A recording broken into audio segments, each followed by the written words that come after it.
What is up, theology nerds? This is Trip, and you're listening to Homebrewed Christianity, where for over 16 years we've been bringing you ideological goodness, interviews with scholars across the disciplines, so you can think, reflect, and wrestle with your own faith. And today, returning to the podcast is my friend Brian McLaren. He's got a brand new book out. That's right, Life After Doom.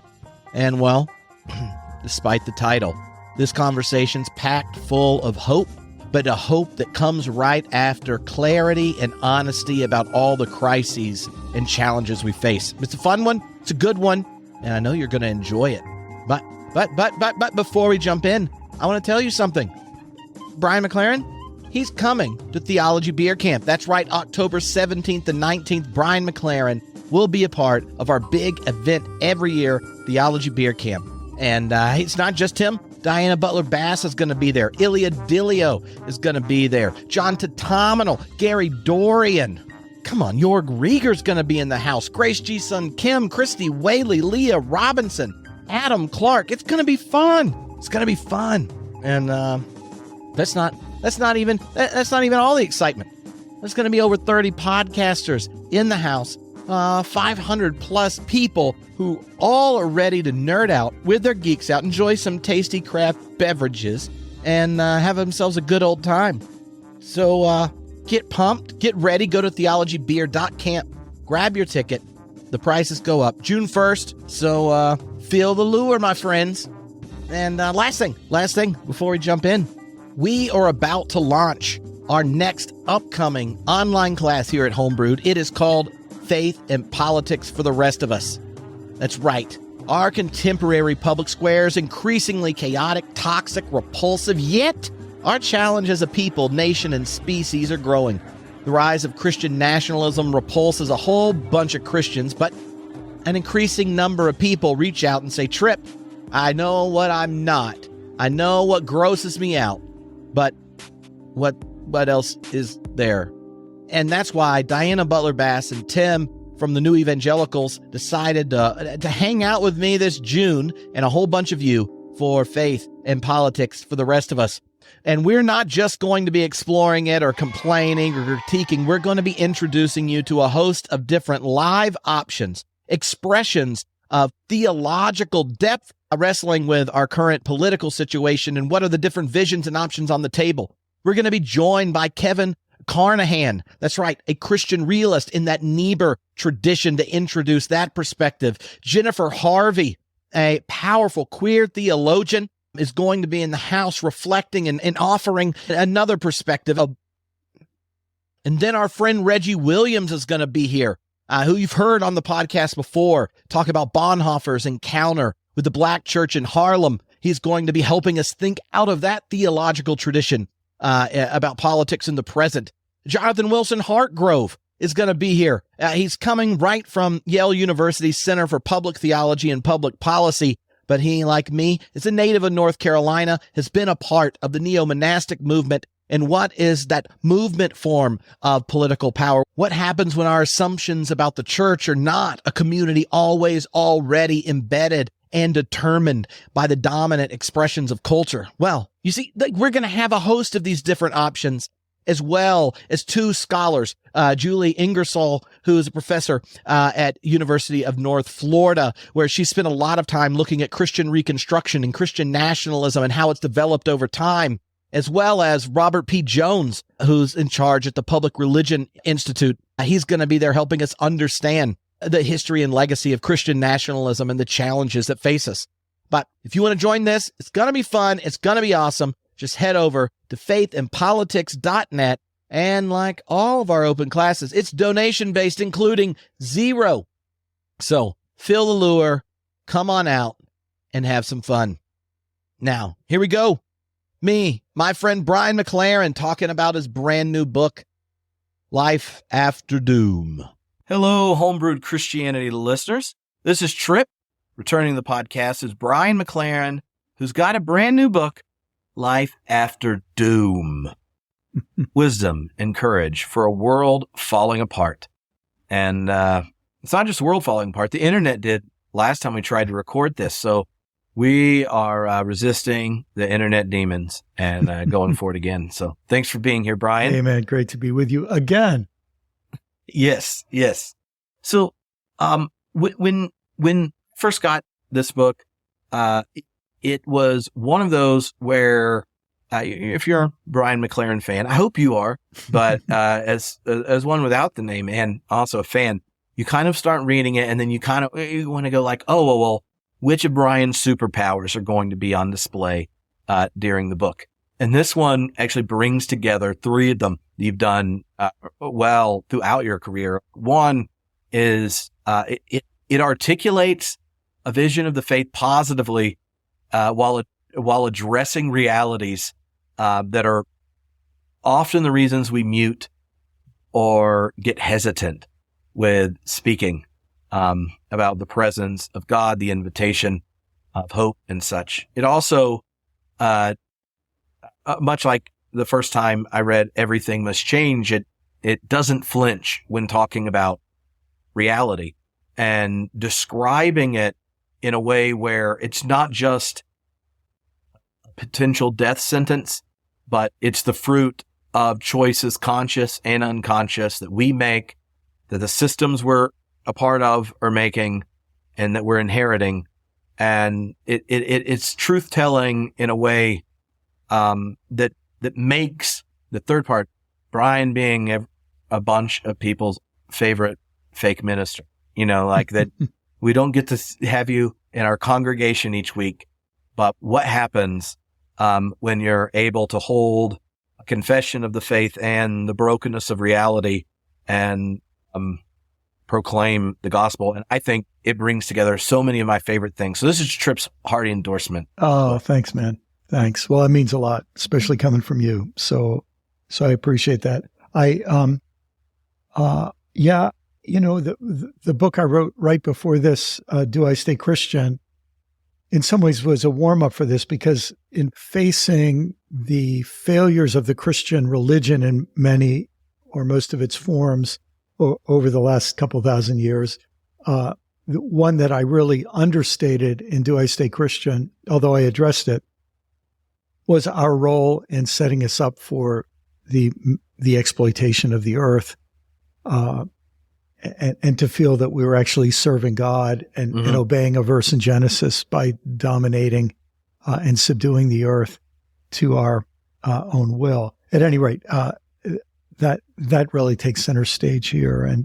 And I suppose one of the things that happens to you when you're a pastor for 24 years as your full-time job is that you sort of you can't stop being pastor. So, and I feel that with our current situation, what many call the polycrisis or the meta-crisis, my heart just goes out to so many good people who are feeling the worst they've ever felt in their lives. They're feeling, this sense of doom, this sense of being overwhelmed. And my heart goes out to them, and I want to help. But the way to help is not to say it's not as bad as you think, because it is very, very bad.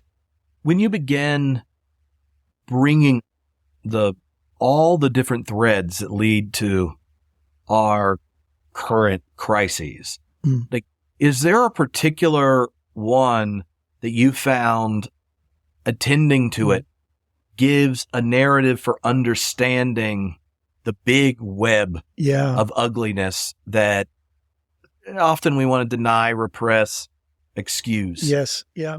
Well, as you know, as a writer yourself, Tripp, one of the best things that happens to you when you're a writer is when you feel you're learning something when you write. I know some people have their whole outline worked out and it's just sort of execute on what they already know.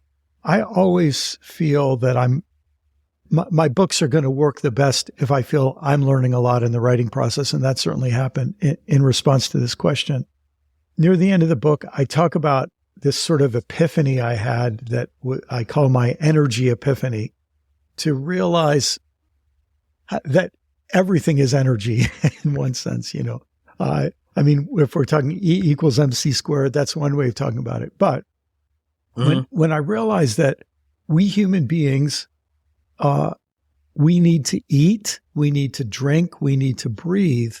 Well, why do we need to eat, drink, and breathe? Well, because when we breathe, we take in oxygen that helps with the combustion and the sustenance of our life processes. When we drink, we need water to metabolize the elements that we take from the food that we eat. So if we start by just realizing that we are energy processing units, and then you look back over our history and you think our ancient hunter-gatherer ancestors basically would use this season's solar energy as processed through plants and animals to keep themselves going.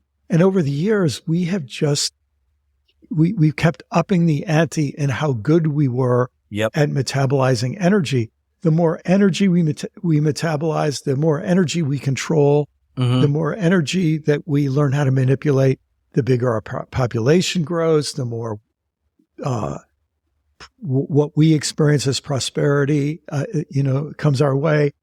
And then you just see, we have been on this trajectory to monopolize all the energy we can. And now we're at the point where if we keep doing that, it's all over. So in that sense, it gives me a lot of compassion for what we've done. We're at this point where we have to understand ourselves as something other than energy manipulators.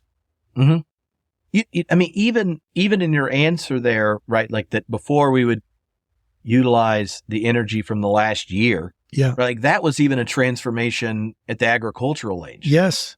Like before that, humans and our relationship to the web of life around us didn't even have the let us dominate and control pieces of land. That's for right. our own sustenance. That's right. And gosh, it's something that I'm guessing we must have known way, way, way back then, that in a way that we've forgotten so much now, is that we human beings are inseparable from the earth. We are, even as Genesis 1 says, we're red earth children. We're children of the red earth. We are connected to this earth. So every breath we're living out our porosity, that we need to take gases in and let gases out, right? And every drink of water and every mouthful of food. So, and something that seems to go along with this manipulation of energy is we lost our sense that we're part of it all. And we developed this deep separation between ourselves and the created natural world.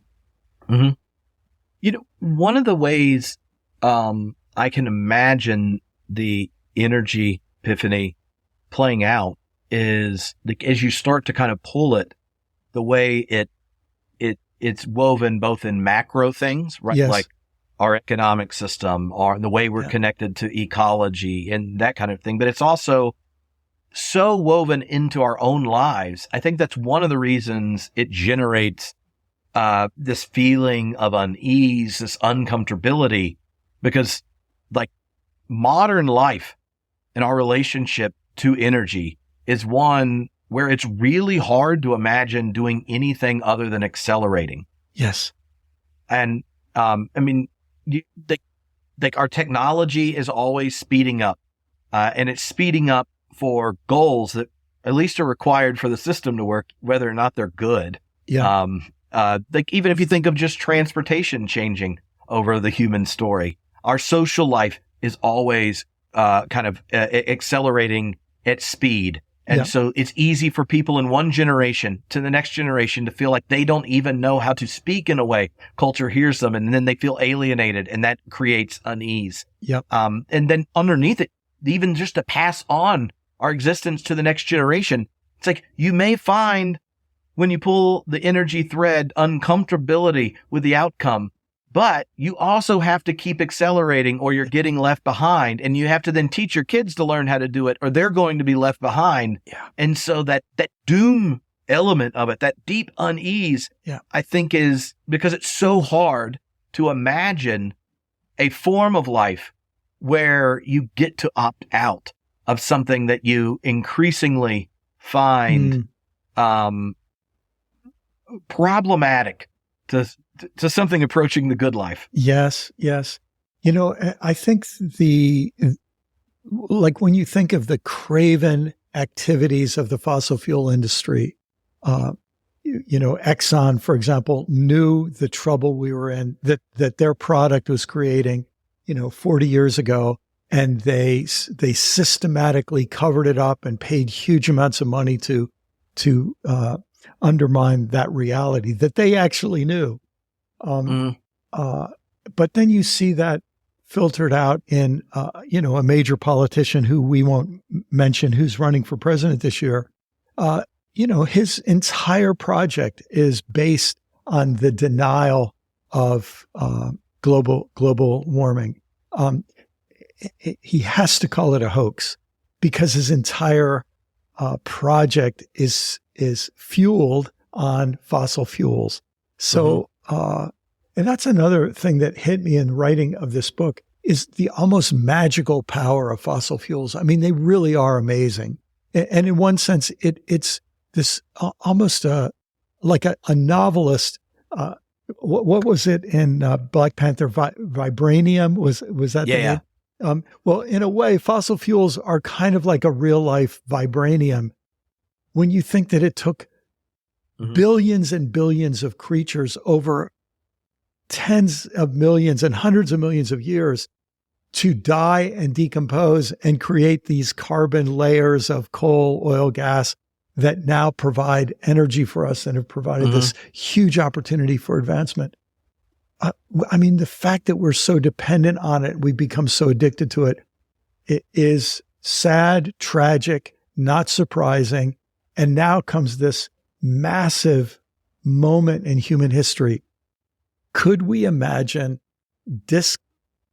decoupling our sense of individual and corporate identity as a species from that way of using energy?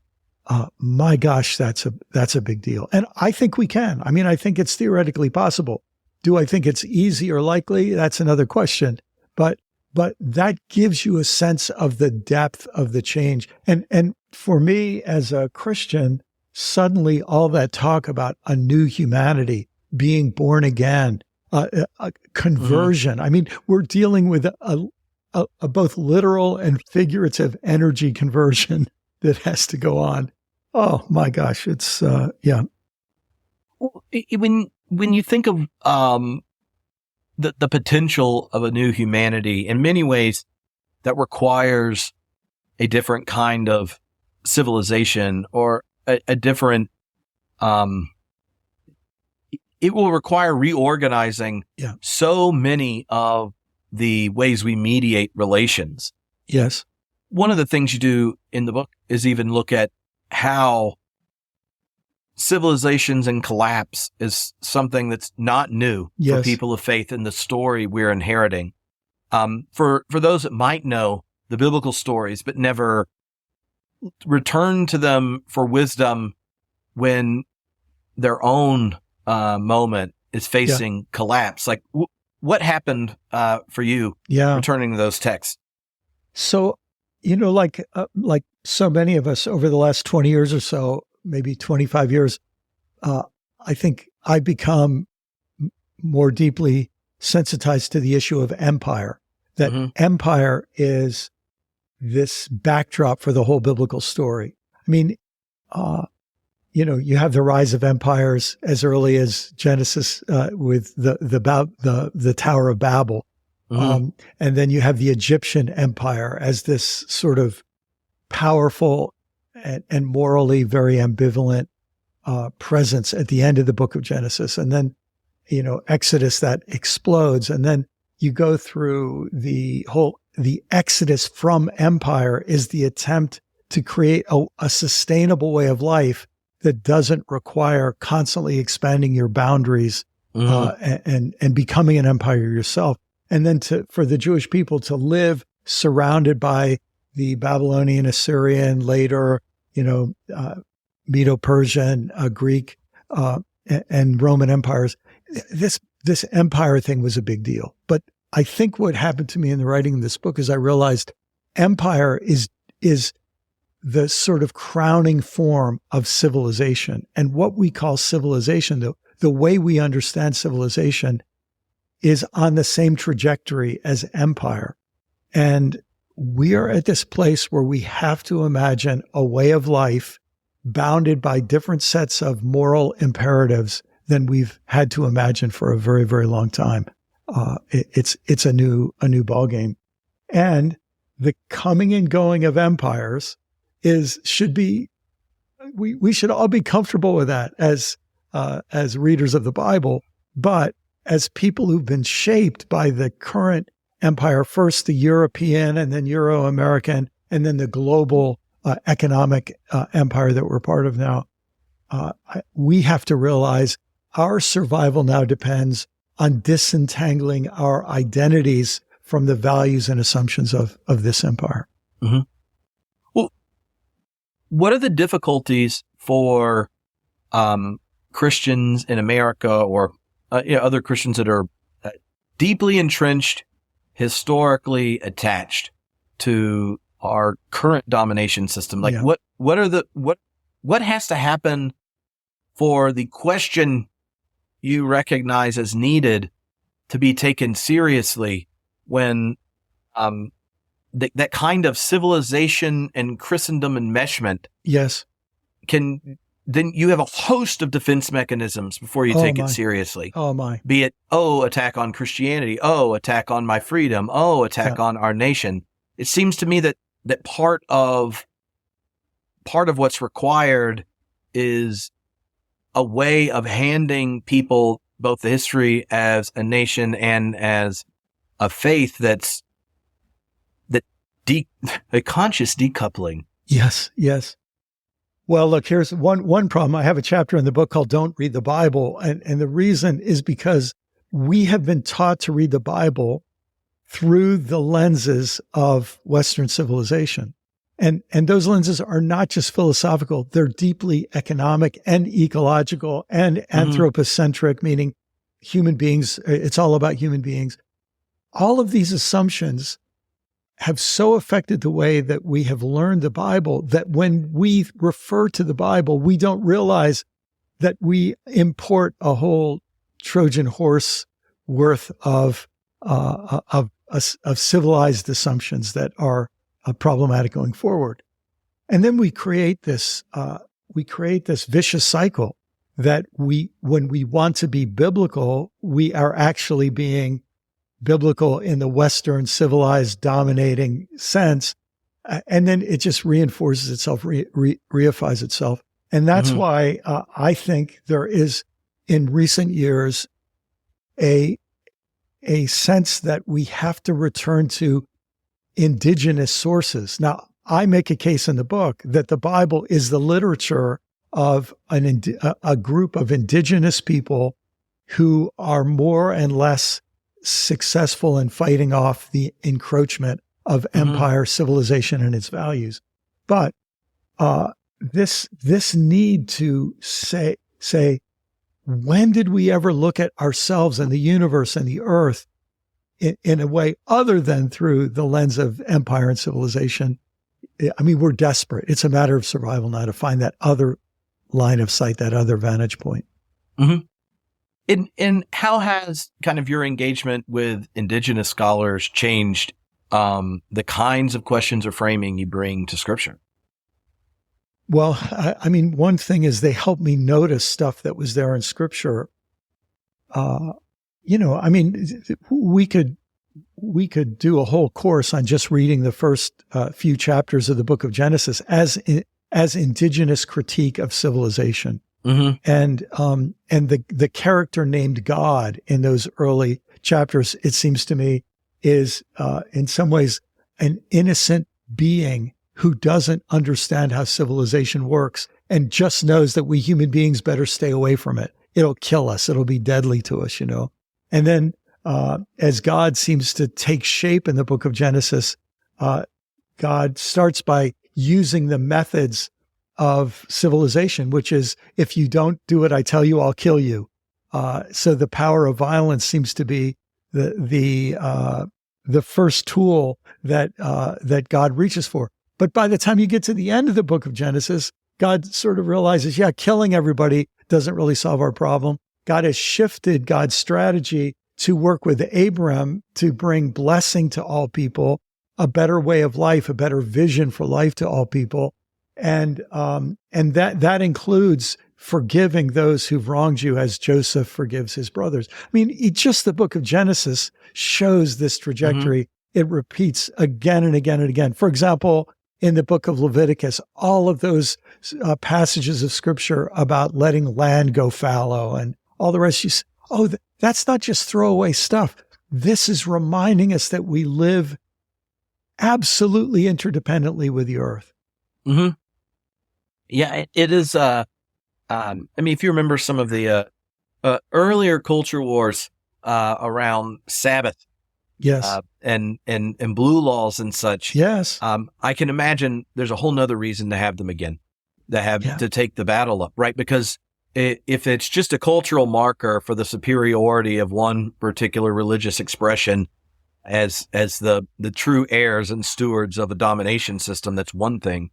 But if we recognize the Sabbath as the very heart of the counter logic to Pharaoh, and the gift of the God of life for God's people and a good creation, then it becomes revelatory how much of our time, not even just our work days, has been seized as both information, our entertainment has been collected and brought into a system that's always doing something with what we have to bring. Yeah. And it may be moving it against our own means.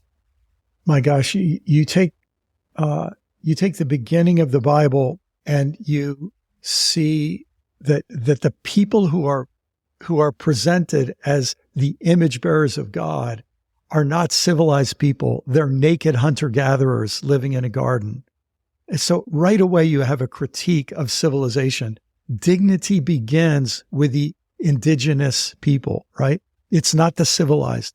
And then you find that the workers that the values of the workers are taken seriously. Again, this civilized society exploits workers. They're people at the bottom of the pyramid to keep the people at the top of the pyramid comfortable.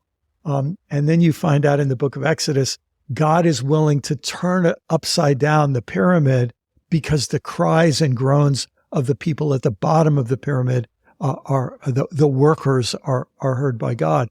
And of course, it's just so ironic that that kind of language today will get you called a Marxist or a socialist and be seen as a bad thing without, it just shows you how little people have actually heard what the Bible has been saying to them all along. And then, of course, you and I have had a conversation recently with Dom Crossan about how we can read the parables either as ways that justify that kind of exploitation of workers or as Jesus exposing of the sham system that exploits workers. So, and exploiting workers is exploiting energy. Just as exploiting the earth, never giving the soil a rest to replenish, never giving the beasts of burden a rest. And of course, Egypt was about never giving the slaves a rest. So, it's been there all along, but we've been just masterfully taught to not see it. In one of the things, a connection point, both in the Exodus story and in those, the parables of Jesus, some people will go, these things can get used to justify, but like the more insipid or ugly part of it are interpretations that have naturalized civilization. That's naturalized those habits of relations as those are the only that's normal. That's just how it is. And now let's figure out how to do whatever good we can in it, like pay all the workers the same. Or, right, when you go back to the Exodus, the assumption is Moses actually needs to be told who is the God other than the one in charge commanding the building of bricks. I need a name and I need to know there's a story, because unless there's a God in charge of this other thing, then then what the hell are you asking us to do? You're asking us to try to get out of a system where at least we eat sometimes? For what? And I think that that kind of, and you see this in Paul, actually, the way the function of law works throughout it. When we treat as natural our own creations that undermine, through this kind of constantly dialing up the seizure of energy, in the ways it does, then you're asked to, like, how do we make the experience of ruining life as we go down on the Titanic better? Yeah. Yes. And the both in the Exodus story, which you could see in the way we have reread that to treat civilization as natural, the way we reread Jesus' parables and teachings on the kingdom of God as natural, and the way we retell, I think, and this is the hard part, what it means to be a Christian and an American, as if that's natural, where the places we take stands and demonstrate our enlightened edginess and things are not the ones that call into question all those threads of pulling energy to fund a system that's threatening suicidal to our futures. Yeah. Yeah, that's right. And my gosh, you fast forward from the Hebrew scriptures to the Gospels, and then you read the Sermon on the Mount with this in mind, and it's so interesting. I noticed this as I was working on this book. A couple of times, Jesus kind of insults Solomon. It's very subtle, but Solomon in all his glory was not arrayed as one of these. Like, Solomon was really, really rich. He wasn't so great, And so instead of looking at Solomon as your source of wisdom, who do you look to? Look to the birds of the air and the wildflowers in the field.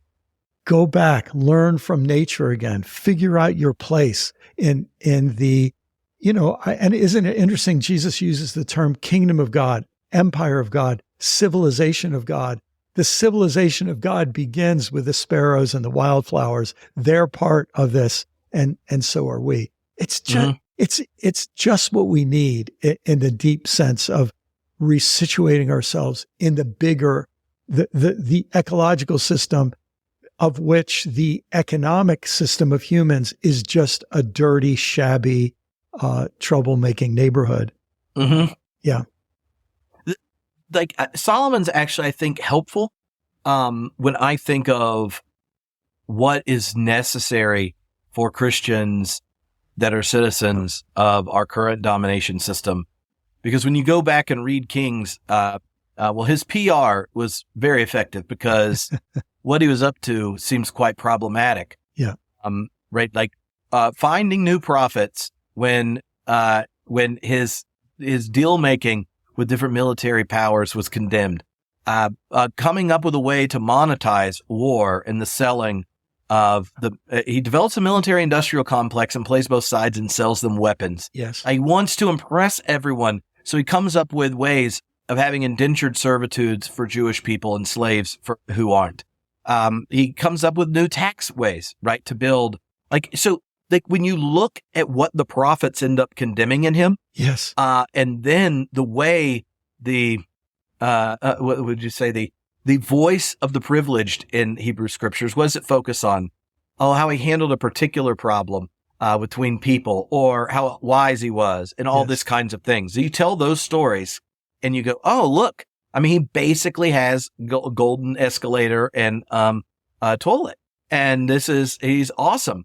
But if you go look at what the prophets are going, like, you're not trusting God, you're trusting chariots. Yes. You're not being the people who embody the way of God. You're the ones monetizing the death machine and selling the very things Pharaoh and his army chased you out of Egypt, chased you coming out of Egypt.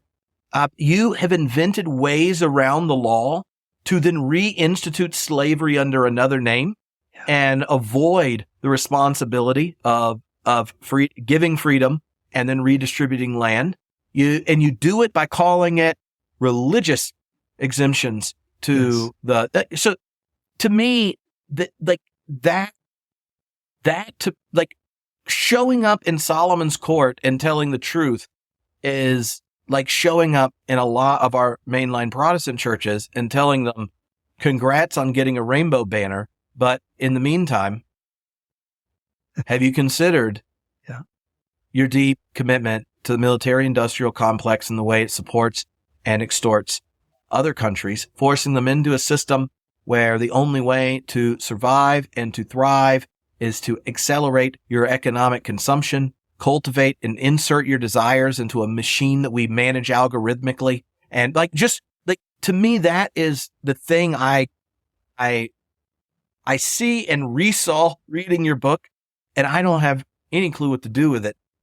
It's just when you said that Solomon thing, I think it gets at the things we have as unquestioned assumptions and requirements. It's just part of the natural post-war order, Brian. Yeah. Well, do you really not want us in charge of everything? Yeah. Oh my goodness.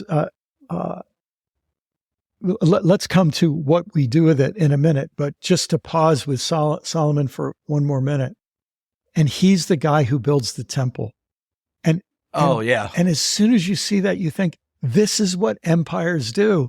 Herod and the Romans build a temple.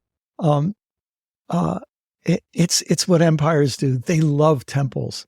And, one way to read the 10 Commandments is when it says no graven images, it's a way of saying you don't want graven images, because if you have those, then you'll build a temple. And if you build a temple, you're part of an economic system that keeps you from having any connection to the living God, who's the God of the wildflowers and the sparrows and the crows and the fish and all the rest of the real world that you're part of. Mm-hmm. Tripp, this question of, okay, what do we do with this? I think it is a super important question and a super dangerous question. And let me see if I can bring this paradox out.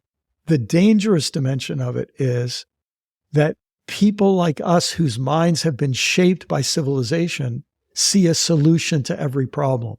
And I quote Bayo Akamalafe in the book, and I keep coming back to this quote: what if our response to the problem is part of the problem? What if our response to the crisis is an expression of the crisis? And this sort of fix-it mentality that we always bring in, what do I do to fix this? What if that's part of the problem? What if actually what needs to happen is that the way of life that we have built actually has to stop working? And fixing it is not the way through. The way through is, as it stops working, we begin to dream and imagine, to have that, to use Brugham's beautiful phrase, that prophetic imagination. What kind of world could arise from the ashes? What kind of world could emerge from the ruins, could be rebuilt from the ruins? To what kind of life could we return after exile? Those kinds of questions, it seems to me, what do? We start trying to imagine. And that's not to minimize all the other important work that has to be done in the midst of all this trouble. I'm not for abdicating at all. I am for doing the work we have to do day by day, keeping the machinery going, because 8 billion people, or maybe 7 billion people, depend on it, more or less. But then imagining and dreaming of a different value system, a different way of life, different education frameworks, different religious priorities. And that to me is a beautiful, exciting kind of Renaissance type activity. Mm-hmm. When I think of the kind of the predicament of both recognizing a problem, knowing the levers of response are minimal in the present, while recognizing that in some sense, it's like, let us begin to cultivate the habits and desires that could, over time, generate more sustainable relations. Like, part of that then asks, like, how do you have communities, of formation that have a different value system at their core.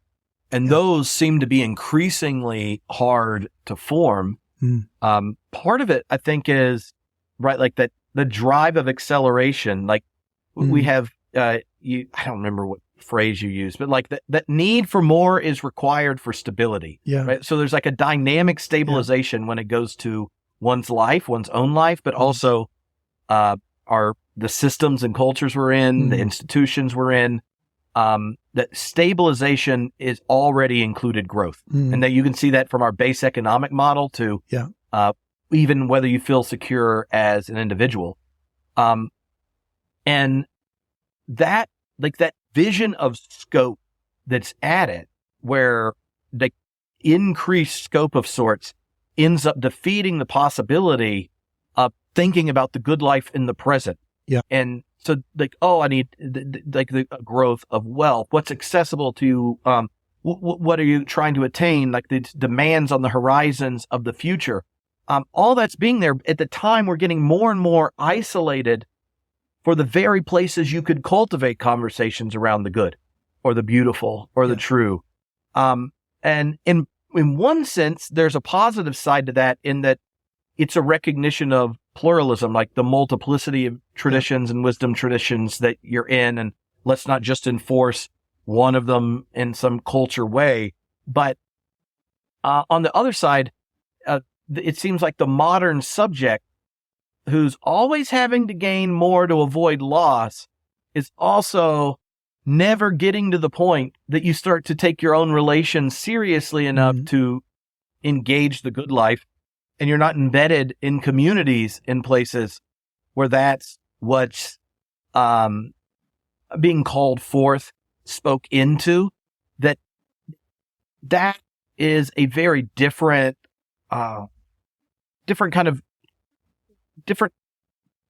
energy is taking place if we try to move beyond the kind of demands of dynamic stabilization and the ever isolation of the modern subject. Yes.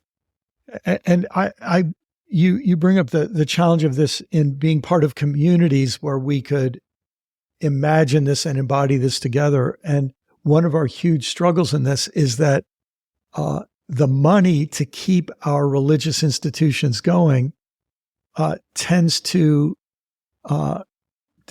come from the people who want to keep it the same. And it's one of the reasons I hope that clergy will read this book. It will not be easy on them. It won't make their life easier, but I hope it will help them imagine how important their work is for us to create communities where where the needed conversations can happen, where practices can happen, and where in some ways we're in a position of recreating a whole new liturgy, not only the liturgy of Sunday morning, but the liturgy of life, the liturgy of a year. A friend of mine, one of the spiritual practices he does with his young children is on as many clear nights as they can, they go out under the moon and they notice the phase of the moon. He wants his children to grow up being aware that they live on a planet. We have this moon around, and the moon goes through phases so that they orient themselves to the cycles of this earth. And I'm not against our traditional liturgy and traditional church calendar and all the rest. But my suspicion is that the shift in values that we need to reconnect with the earth and to resituate ourselves as members of this cosmic earth community, it's going to require a rewriting of everything, all of our liturgies, all of our theologies, everything. And we won't rewrite it and then practice it. I think we'll practice our way into rewriting it little by little.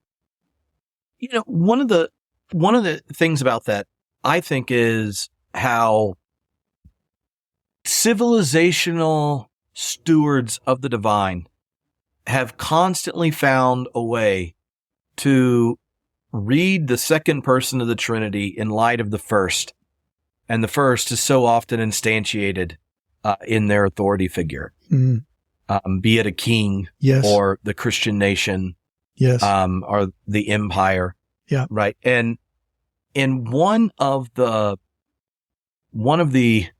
kind of habits of creative suspicion in different liberation theologies or in liturgies from communities oppressed by this is learning to read the first person in light of the second. Wow. Where what Jesus said, did, and endured teaches us the web of meaning and intuitions for describing the ever mysterious but became materially palpable in Jesus ultimate. Yes. And it's like when I think of, I mean, you give some rather practical examples and like places of beginning. For me, and this really came up last semester talking with divinity students when these kinds of questions came up. I said, I think this is one of the greatest gifts the different liberation theologies have invited us to do. And it's precisely that. Like, where do you begin to get the permission to say anything about ultimacy? Well, as a Christian, it's what was enfleshed. And I think it's when we abstract the fleshliness of Jesus and then project it on to the hierarchies that are around that we act as normal, a great chain of being, divine right of kings, the invisible hand, the integrity of our nation. And all those places, Jesus becomes a subject of the Father, and the Father becomes a subject of the regime. Yes. Ooh. And when you can't do that, like you could sit and tell everyone, right? And this is why I thought of it, of like, oh, well, you could go ahead and start explaining everyone. That's dangerous. Yeah. But what happens if we actually write our prayers of confession so that we're actually confessing right out of the words of Jesus and the challenge he put? Or when we think about what happens at the table and the very material body, the bread and the wine, and then the bodies of all those who have been baptized into Christ's family around the globe. Yeah. When that is our table, or our prayer is, let us, give us our daily bread. Yeah. Right? There are these places within the tradition, if we're trying to enact our imagination into a new space, is that you couldn't take out the crucifixion and the Eucharist and the Gospels. And so they're sitting there going like, well, when you tend to them, and that's where we get to learn what we mean when we talk about God, then that kind of inversion can happen in maybe a less abrasive way, because obviously, like, Jesus' own disciples are resisting that invitation in the gospel. We're in great company. Yeah. Oh my. First of all, that Trinitarian reflection there, Tripp, I think is classic. The person I remember saying something like this was Elton Trueblood, who used to say that the doctrine of the incarnation is not that we had a definition of God, Jesus came along and we applied it to him, but that we had a definition of God, Jesus came along and required us to redefine God and reconceive of God. And as you were saying that about the first and second persons in that Trinitarian language, it also made me think, what would happen if we allowed ourselves to take the third person, the Spirit, and our experience of the Spirit in life seriously as well? And in that way, let the three persons be in dynamic interaction, which then throws our settled hierarchies within God into a dance rather than a chain of command. So much going on there. And when you think of the baptism and the Eucharist, and you think that for John and for Jesus, baptism doesn't take place in the temple, it takes place in a river. Suddenly that makes me think couldn't part of their whole, that whole movement have been, let's get back in touch with the God who we encounter out in the wild, right? Not the one inside of man-made structures. And then the Eucharist, to use eating imagery, is a way of saying, remember, everything you eat is part of creation. So you're connected, you're interdependent with creation. Yeah. And to remember me is to remember your interdependence with creation and with one another. Ooh, that's a big, it's all there, but we have very nicely, I mean nicely in the most sarcastic way possible, we have nicely camouflaged it all in empire and civilization affirming understandings. Well, and now this is going to sound very Baptist, but I mean, I actually think that's one of the problems theologically. Not that you can't do infant baptism well, but one of the important things theologically, in insisting that adults become Christians, is, and you can see in the early church, like look at the Didache, the early church kind of discipleship training manual. Yes. When it goes to baptism, it's like, you need to find living cold water, where you wash, drink, and hydrate. Yeah. Go there. Now, if you can't find that, then, maybe we can find, and it goes through like a number of options, but like none of them said, in the water where you are baptized in to the identity of God belovedness and orienting yourself towards neighbor and enemy love happens in a place where you are simultaneously being woven in to the power of the imperial state, right? Like, and it's a kind of enactment that makes you do what? Go to a place in your own ecosystem where everyone goes all the time. This is where you go to wash, where you go to drink, where you go get your water. Like, this is where you go. And when you come out of that place that sustains all the life around you, like, that's when like, whose you are. Yeah. Like, yes, you are the beloved of God, and you were raised to new life. And what does that person's life you're raising with look like? Like, it happens here.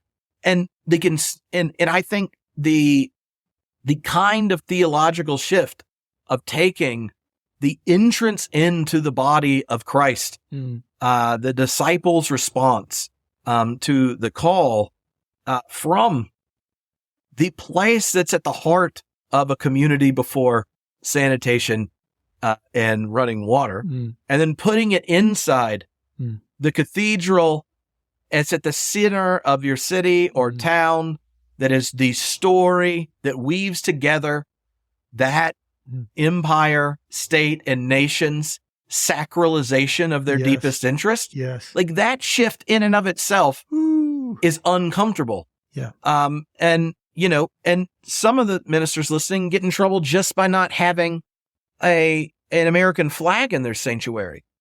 But in many senses, like, the idea that the church owned land that had a permanent bath for bringing people in is already a big shift. Yeah. And I think part of the shift is that the identity one is choosing in baptism, you're choosing to participate and understand yourself as the community seeking to share the mind of Christ. Yeah. And that is really dangerous, and it's really hard to imagine.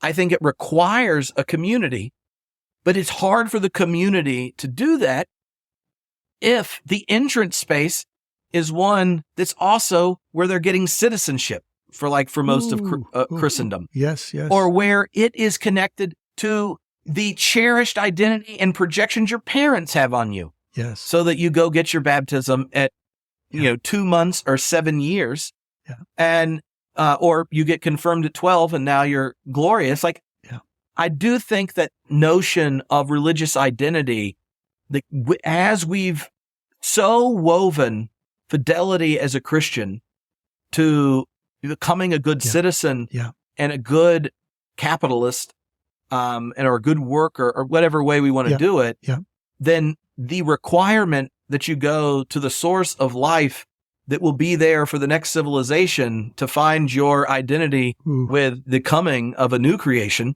gets undermined. Yeah. Oh my goodness.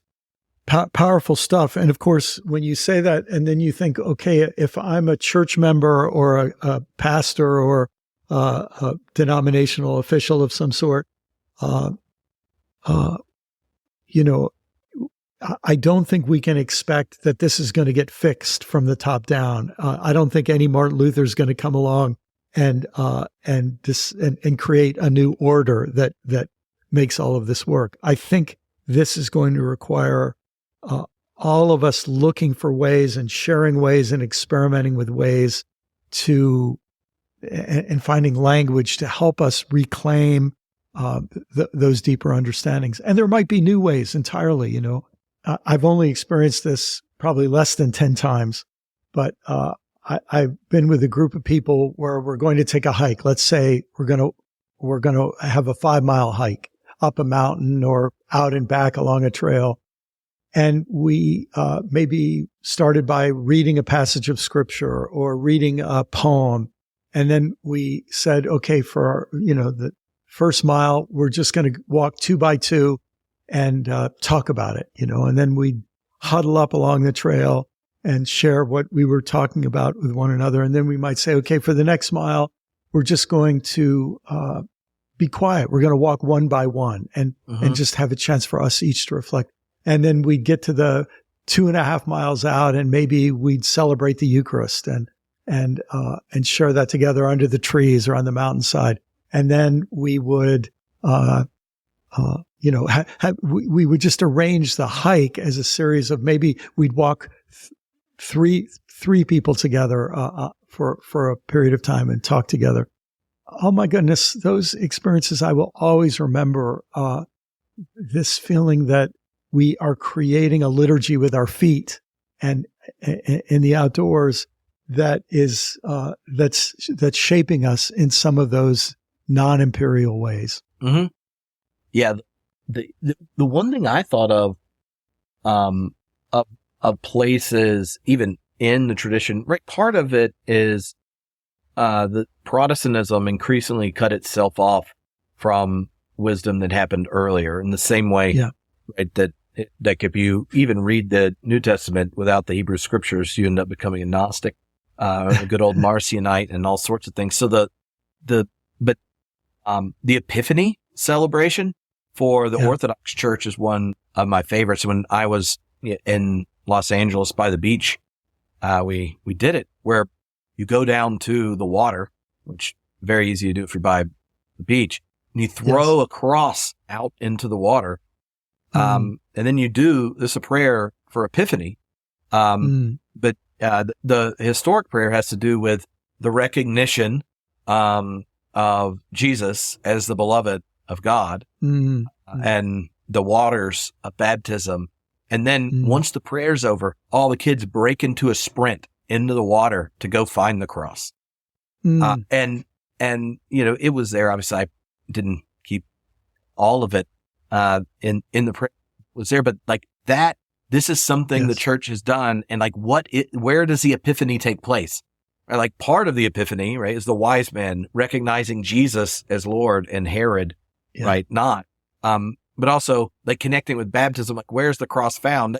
That's one of the places you go find it on Epiphany Day. And it's not at the font at the beginning of the church. It's in the water that everyone goes to all the time. And that's the place you dive in, and get it. Like there are these little places in the tradition, I think, where retrieval for the needs of what discipleship needs in the present we can find that there are things like in the storehouse of our tradition, that can be brought out. Like the earliest Easter liturgy announces the resurrection to the rest of nature before you ever say he's risen indeed. And I didn't know that, but Elizabeth Johnson in her book, who is in, Ask the Beast, her eco, theology, like points it out. And it's like, oh, why did we cut it out? Well, because we thought the resurrection over time was increasingly just about us. Right. And then the Protestants were like, and it's just about you. And I hope you know where you're going. Like, but the early church, there is a whole different wisdom in testifying the resurrection that if you name your non-human neighbors first. Wow. That's part of the message. Near the beginning of the book, I talk about, that I have this fantasy of grabbing every religious leader by the lapels, no violence intended, but just saying, why don't you wake up that this is an emergency? And in whatever scope of influence we have, I think we're getting to the time where people are going to say, this is an emergency, and you have permission to act like it's an emergency. And when we give ourselves that permission, who knows what creativity will inspire us and what new ideas will unfold. Well, what if you just got a hold of whoever decides what Lily gives money to? Because when so many of the grants that are connected to best practices, in scare quotes, for the future of ministry are based on, right, the need to sustain a system that was so attuned to what's been revealed to be an engine of death. I feel like what would happen if you had a giant grant and it was just like, look, if you are seeking after the truth, we got you paired up with some mentors so that you aren't just going to go get prophetic to be an idiot and then feel like a victim. So now you won, but like you got like high quality pastoral counselor and you got a team. And if you get fired for this, your family still has health insurance. And this is our new best practice, is not using the debt slavery of theological education and the imagination captivity benefits to keep you from at least preaching the gospel before you get out the door. Because and I'm sure you've had this experience where the moment this conversation ends, you'll get an email if someone listens to it. It's like, Trip, that was so blah blah blah. I love Brian. This is great. I read blah, and then all the terror of all the points of power that the system that keeps people from, or that keeps people muting certain areas, being ambiguous, and stuff comes in. Yeah. And here's where we have to be willing to live with all kinds of dynamic tensions and even paradoxes and contradictions, because, the fact that we talk about health insurance is the product of insurance is based on a whole economic system and assumptions about the practice of medicine that maybe we'll just not think this way.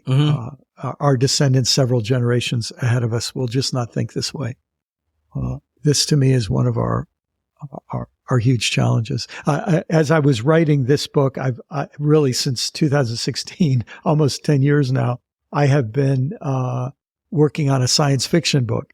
And one of the things about science fiction that attracts me is it involves the imagination of different worlds. And it's very hard for us to imagine living without money, but it's not hard to imagine a different world where people live without money.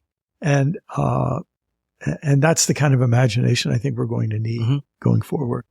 Well, have you read Ministry for the Future? Yes. What do you think about that? So like when you're thinking of like, I mean, it's obviously not science fiction, but it is like, it's future casting.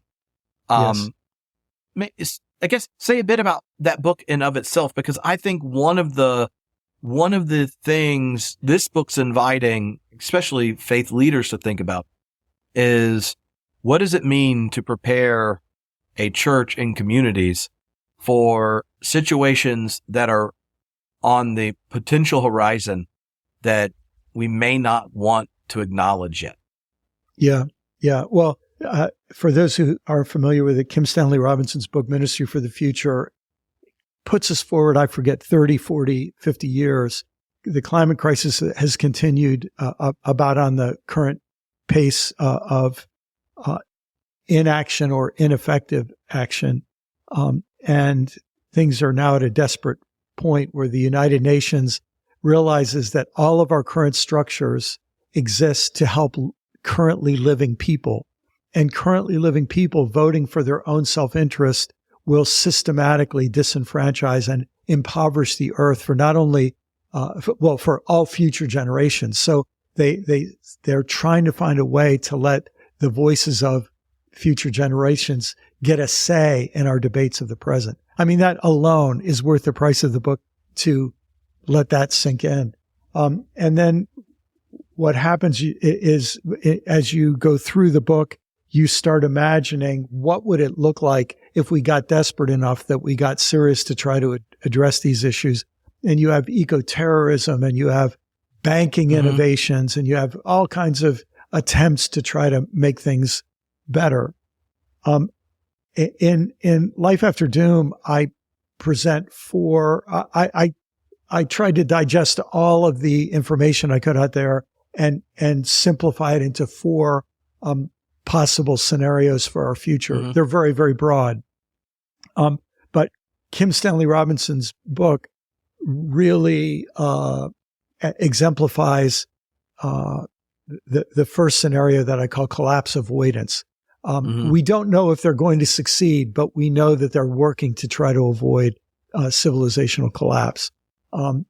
We have a lot of other books that describe my 4th scenario, collapse extinction, where human beings either have gone extinct or on their way to going extinct. Because one of our great fears is, as our relationship with the earth, as the health of the earth deteriorates, our civilization that's so dependent on exploiting the riches of the earth, our civilization begins to stumble. And when it stumbles, will the worst in human behavior come out? So it's easy for us to imagine our civilization getting its act together and everything can be fixed, or us destroying ourselves and it's all over. The thing that I think we need is additional scenarios of other possible futures, just so that we don't go into either a hopeless or a overly optimistic binary there. Yeah. And so what did you put between the two? Yeah. So if you start with collapse avoidance, we could avoid collapse. The second scenario would be collapse rebirth, where there is a civilizational collapse that would result in a lot of suffering and a lot of harm. But there would be enough strength that something could be reborn. The question is, would it be reborn to just repeat the problem, or would we gain the wisdom in the process of collapse to try to have something better be reborn? So collapse avoidance, collapse rebirth, collapse survival. This is a scenario that a lot of people who really study this sort of thing suspect, which would be the process of civilizational decline would take us far enough down that we couldn't rebuild civilization as we know it anytime soon. And so some number of human beings would survive, but it would be in a very different reality, and then collapse extinction. So those are the 4 scenarios. And how does thinking about that, playing on the title, which is why I thought of it, about what would your ministry for the future class look like, right? Like if we're thinking about what it would be like to do ministry now, thinking about the future, both like the kind of skills, reflection stuff that should happen in education, but also when we think of, say those of us that help write job descriptions for our clergy, or think through the way we spend our time and money as a congregation and things. If we're thinking about ministry for the future, what kind of things would begin to show like some ethical consideration beyond the normalizing of our current civilization? Oh man. Okay. Well, the first thing I'd say about that is it would do us good to have conversations like we're having now that spread throughout all of our religious communities among both paid and lay leaders, where we say, let's imagine collapse avoidance is possible collapse avoidance, I don't think is the best option. It's not necessarily the best option. We could avoid collapse in the 21st century in a way that made extinction more likely in the 22nd or 23rd century. Mm-hmm. So are we really going to learn our lesson this time around? But what would we advocate for if we wanted a healthy kind of collapse avoidance? Yeah. What values would be required? How would we teach these values to children? How would religious leaders promote these values? That would be a phenomenal way to structure an entire leadership formation, right? Mm-hmm. But then we should also say, if collapse avoidance is impossible, and there's so many factors that could make it impossible, what would we need for a good and healthy collapse rebirth? This, for example, something I think about a lot is if we believe that some form of democracy is a good way to organize people, it seems to me we all ought to have a democracy first aid kit that we're putting together, which says if your political systems fail you, then how do you bring together 10 or 15 or 20 people and create an equitable decision-making structure for a healthy kind of community life? And then how do you link those groups of 10 or 15 into groups of 100 and 500 and so on? A kind of first aid democracy kit. That would be the kind of collapse rebirth, the collapse survival. What would we want people to know and learn? What are the virtues that would help us survive in a dignified and humane way? So, and someday we may come to a situation where we're in a collapse extinction scenario, and we have to imagine what would spiritual leadership look like in that kind of a scenario. There's a very gifted young writer named Isabel Drury who's writing about these matters. And she said, I don't think we'll know if we're the midwives of humanity or the hospice care for humanity. I don't think we'll know until it's the very end. So we have to now pretend or behave like we're doing midwifery of a new humanity until the very end. So, yeah. But maybe one other thing I'd say, if I could imagine what an emergency response would look like, I think we have a few denominations that could get enough unity to move forward together. I don't think it's very many. The UCC might step out. The Unitarians might step out. But I think, Pope Francis is doing his very best to argue for this, but we see the American bishops and many other bishops, their real interests are with the people who give them money, and the people who give them money don't want Pope Francis. So I think what we have to imagine is ground up grassroots kind of movements that get congregations saying, yeah, I'm a United Methodist, but I'm also part of this movement that's an ecumenical movement for the well-being of the earth. Mm-hmm. And of course, that kind of an ecumenical movement, we need a lot of different Christians, but we'd want all the Jews as part of that movement that would be willing to, and all the Sikhs and Hindus and Buddhists and so on, and Muslims. You may have heard a group of Muslim scholars just came together a few weeks ago and came out with a Muslim version of Laudato Si. So we start to see the beginnings of this kind of movement across religious organizations. What we don't see enough of yet, though, is the real organizing to start behaving like it's an emergency. We're trying to add things on to the status quo, the normal way of doing things, which is good. But eventually we're going to realize we're in an emergency, and it's going to require further steps. Mm-hmm. Yeah, there's particularly for American Christians, there's a significant hang-up in the sense that our denominations are run by people that love denominations and their particular denomination, but their churches that have people in them are increasingly less attached to any particular denomination. Yeah.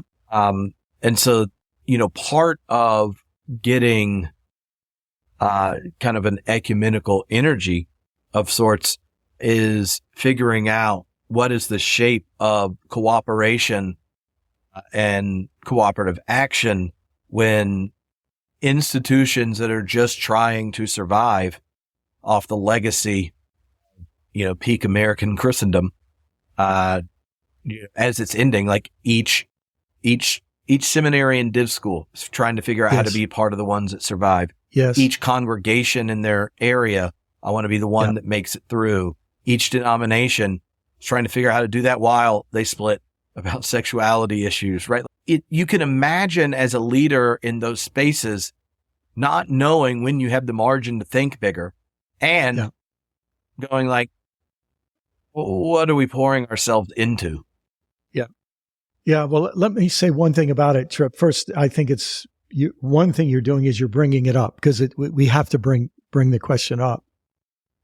Look, there is a way in which our current denominational structure is really bad for the mission that we say that we're about, of loving our neighbor and loving the earth and being makers of peace. And what it does is it makes people more aligned to, 500,000 or 1 million people spread around the country.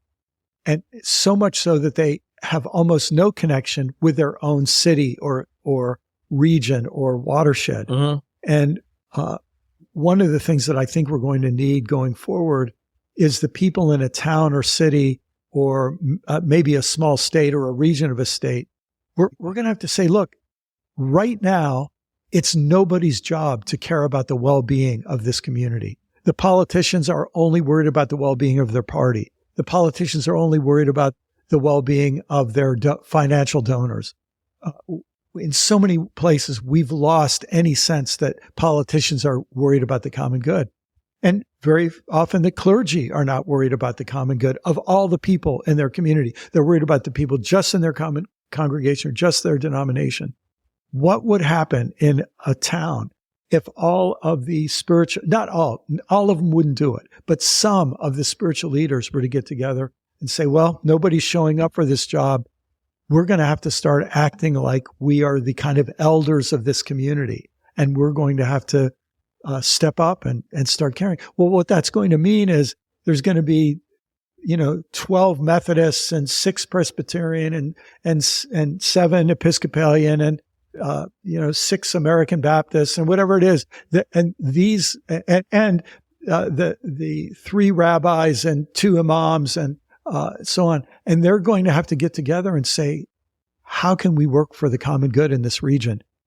There are organizations who have tried to do that kind of work, but it ends up competing with all of the infrastructure that sucks out so much energy. So that's one place where I think there would be a change. And then the other place would be these permission-giving movement structures that would let people say, you have permission to admit we're in an emergency. In an emergency, the rules change. So now we have some freedom to open up our imagination and behave differently. Interestingly,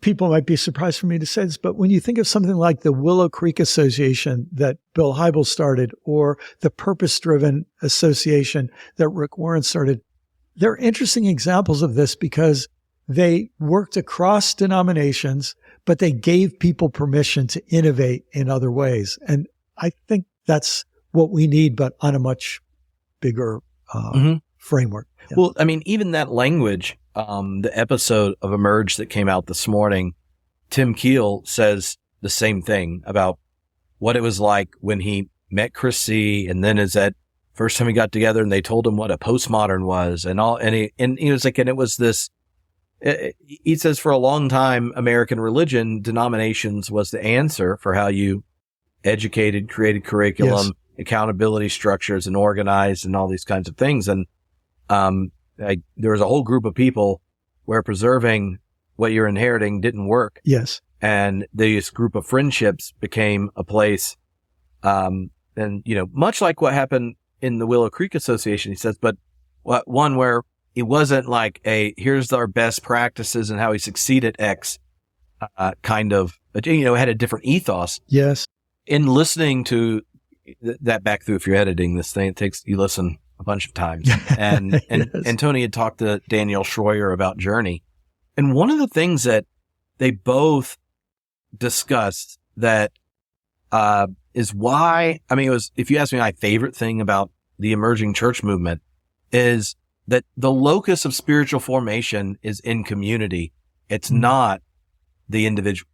That the goal is not getting an individual to assent or assert something, protect something, or understand something, or do something. That the primary place of spiritual formation is with others. And Tim said, I had to do this because I needed a community where I could be a Christian. And I can think of lots and lots of people, probably more now than 10 years ago, who have that deep desire, or people that could end up resonating with it. And the more the scarcity and shrinking of previous periods churches go, the less and less options. And I just think, I mean, my own experience moving back here, if you're finally not working at a church or like at a school where you're friends with all these people that also work at churches and like it's not that hard, you get, you have this experience of trying to go to all the places in your community and be like, do they share any of my values? And well, then they learn to enact them in any way that invites me into it. And the number of places I went where me, who's like got to be one of the more kinder new guests, like having been a minister for 15 years, I'm gentle. Like there are places I went 4 or 5 times before someone I didn't know talked to me. The number of worship services that so unwelcoming to people that either aren't completely fluent in the tradition or aren't a mature adult on ADHD meds or bored, right? Like you aren't allowed to be a kid. Like we don't do that to our kids in school anymore. Like we learn that people have multiple ways of understanding and engaging and learning. You have multiple senses, multiple learning styles. We don't think a 5-year-old should pretend to be 30. And yet the number of churches where they even get to be kids is small. They're supposed to pretend to be retiree. And so like, to me, that like part of the crisis is like the need for a community with deep shared values around potential futures, whether it's, from collapse avoidance to extinction, but like we're at least going to try to midwife our lives together. Yes. And then the institutions that are available are ones where you're asking you want sermons that are somehow better than the really bad psalms being sang with bad atonement theories, but the aesthetic is 1950s and the children it has to be the least exciting hour of the entire week for them. And that is where we're inviting them into a love that turns enemies into family. Like, to me, like that's the overwhelming part.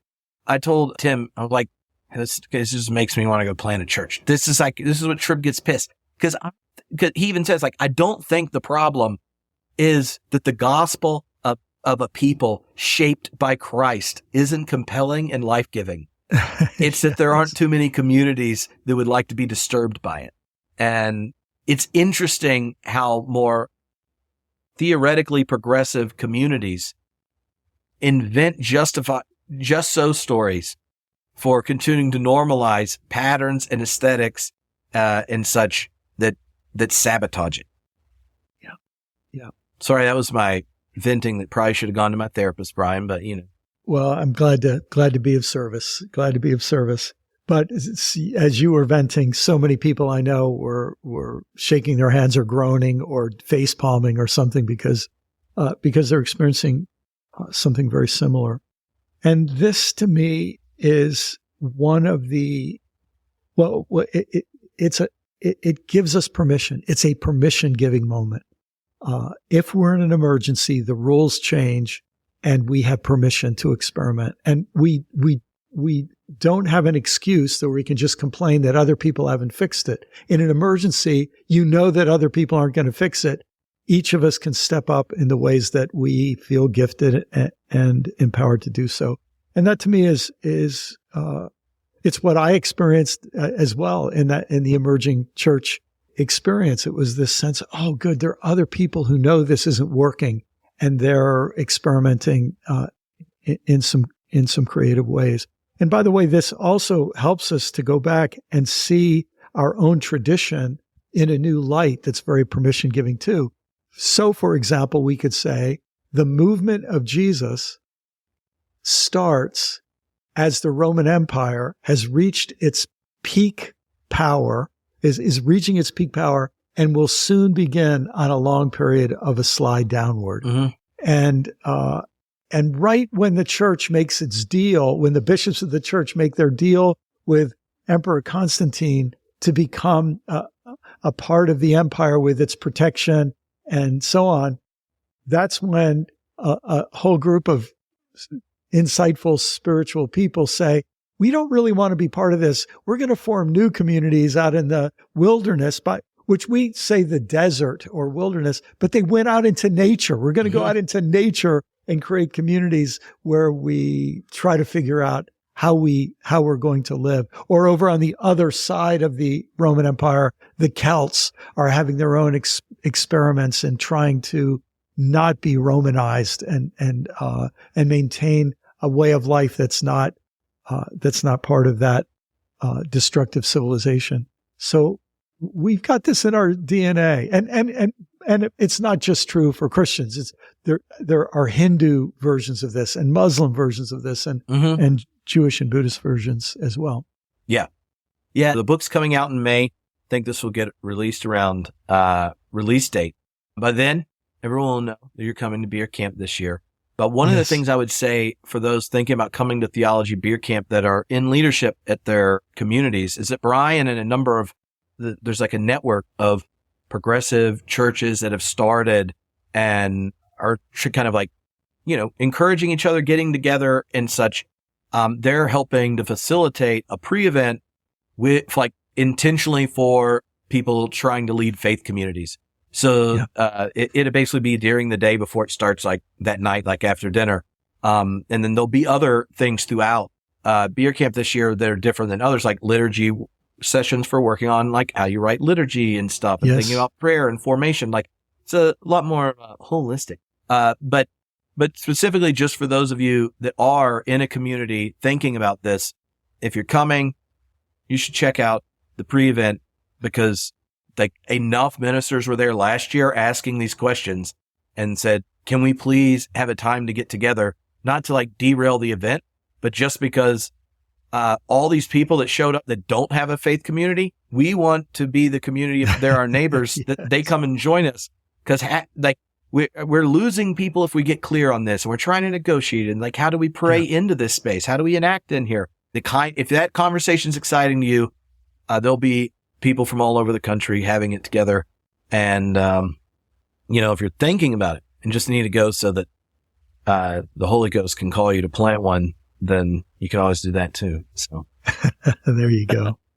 This has been a lot of fun, Brian. What did I completely avoid? Because I got through half my notes and then Tripp's own engagement with came primary. I loved it. I loved talking with you about anything, Tripp. And I love the questions you asked. I think it's been great. Well, it is exciting. Everyone, you want to go check it out. And I'm looking forward to hanging out in person, Brian.